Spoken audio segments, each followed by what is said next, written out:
పాపం కడగాలని పవిత్రంగా బ్రతికాడు.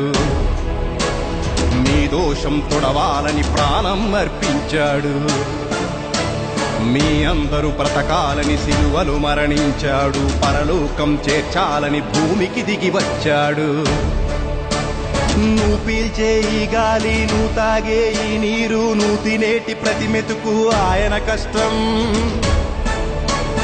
నీ గుండెలో ప్రతి చప్పుడు, నీ ఊపిరి సడి ఇప్పుడు నిలిచి ఉంటే వెనుక ఉంది ఆయన ఇష్టం.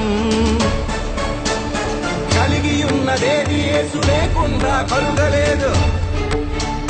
సృష్టికర్త ఎవరో ఈ లోకానికి తెలియలేదు. కలిగి ఉన్నదేది యేసు లేకుండా కలుగలేదు. సృష్టికర్త ఎవరో ఈ లోకానికి తెలియలేదు. అదే ఎరిగి ఉంటే మహిమాన్వితుడగు ప్రభువును సిలువ వేయకుందురు. అదే తెలిసి ఉంటే పరిశుద్ధుని బ్రతుకు పైన బురద చల్లకుందురు.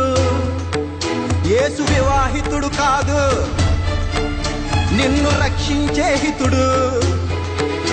మానవ మాతృడు కాదు, ఆ పరమ తండ్రి సుతుడు. నిన్ను రక్షించాలన్న కోరిక తప్ప పెళ్ళాడే తీరిక ఆయనకుందా? నిన్ను కాపాడాలన్న భావన తప్ప పిల్లలు కావాలన్న యోచన ఉందా?